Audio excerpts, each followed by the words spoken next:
What rock have you been under? If he doesn't solve the murder, he's probably gonna get dead himself. She doesn't like werewolves. She finds them to be dramatic. Alright, so today I am going to give you my list of favorite adult fantasy recommendations. I did a YA version of this that I will link in the description. I will say again, these are my favorite as I can think of them now. This is probably not a complete list. There will probably be some things that I have forgotten, but this is my favorites as of now. So the first one is Changes by Jim Butcher, and this is the 12th one in the series. It's definitely not the first one. The first one is called Stormfront, but Changes is definitely my favorite out of the series. I think it's at 17 books now. I think there's supposed to be 20. It's a really long urban fantasy murder mystery series that is just so much fun, and it gets so intense as the series goes on. I would say the first 3 are pretty just fun and entertaining, and Dresden is super witty. He is a wizard for hire, so he uses his magic to make a living, but he doesn't do a very good job at it. He has a really terrible apartment. He's always strapped for cash. He basically solves people's problems for money. He also works with the Chicago PD, Murphy, who is the head of the Special Investigations Unit, which is basically the part of the police that investigates crimes that have no reasonable explanation, that the brass kind of just says, hey, you take care of this, make it sound like reasonable. In the first book, there is this very gruesome murder that Murphy calls on him to consult on. Some things happen that make it kind of a sticky situation for him as a wizard. It comes to the point where if he doesn't solve the murder, he's probably gonna get dead himself. So that's kind of the start of the series. There's kind of a mystery in each series. It gets more and more epic as the story goes on, and this book just took my breath away. It is just so... There is this meme that it's this koala bear, and the caption is me reading the first sentence of Changes in the Dresden Files, and the koala bear's mouth is just open with a leaf hanging out, and that is just the summary of this book. I highly recommend this series. It's not perfect, and a lot of people will say you have to read at least 4 books to get into it. I do think the series picks up in book 3, but I still love the first 2. The next one I have is actually fairly similar to Dresden. It's the Mercy Thompson series. This cover is horrendous. I've talked about how much I hate this cover before. I wish that this was not what it is, but the story is so good.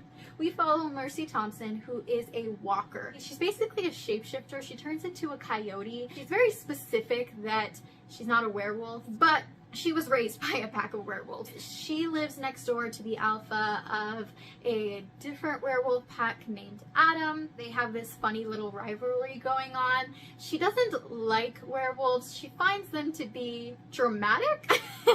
They're very possessive and they have all those werewolf instincts, and she's very annoyed by them. She's very independent, doesn't like being told what to do. She's a mechanic. There's a mystery. Some bad things happen and she gets wrapped up in it. Trigger warnings for this series. There is on-screen sexual assault in, I believe, the 3rd one, and it's implied at the end of this book. So just be careful going into it. Again, not perfect. It has some issues, but I just absolutely love it. I ripped through the first 4 in like 2 days. Next up, I have a book that I just finished last week, and that's The Last Witch. I'll put the cover here. It's the first book that I've read in the Witcher series. I believe a collection of short stories. There's like The Last Witch, and then I'm reading The Sword of Destiny right now, and then technically the first book is Blood of Elves, but I've been told to read The Last Witch and The Sword of Destiny first. I did not expect to love that first book as much as I did. Nobody told me how hysterical Geralt is.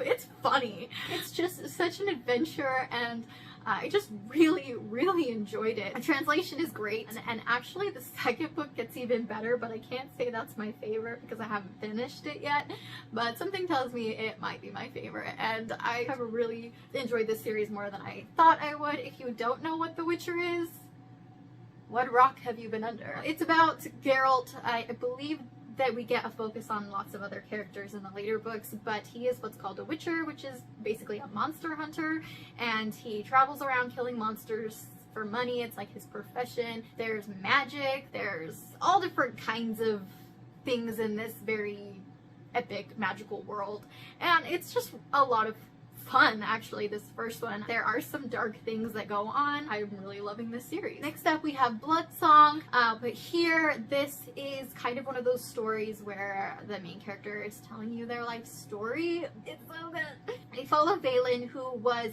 taken as a child and put into basically this Navy SEAL camp for 10-year-olds. It's brutal, and he gets trained to be the best of the best. And Valen is such a compelling character. You follow him throughout his life as he gets older. I think the reason I loved it the most was I just loved Valen as a character, and I loved reading about him and from his perspective. The next book I have is The Bridge Kingdom. This is a fantasy romance. Do I know the name of the main character? Lara.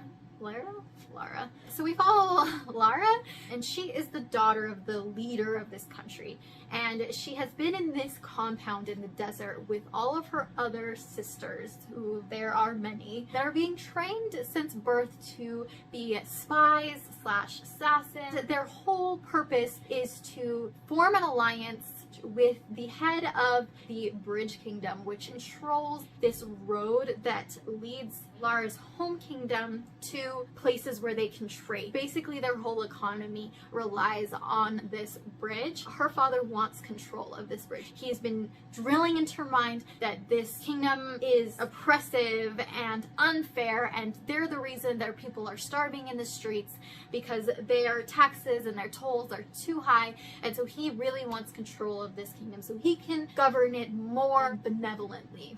So she is meant to marry the leader and then act as a spy, and it's a love story, but I feel like there is enough of politics and intrigue that it's not just a romance. For me, when fantasy romance tends to be just romance with a fantasy backdrop, I lose interest about the 50% mark. But this one is definitely not that. There is so much going on. I just really enjoyed this one, so highly recommend. Next we have The Ladies of the Secret Circus, and this one is, I love circus books. I love magical, sinister, mysterious books, have some whimsy in them, and this is definitely that. It's much darker, say like Carvel. We follow our main character who, for the life of me, I cannot remember her name. Do I remember the characters' names very much? Not so much. She's engaged to be married, her wedding day has come, and her fiance doesn't show up.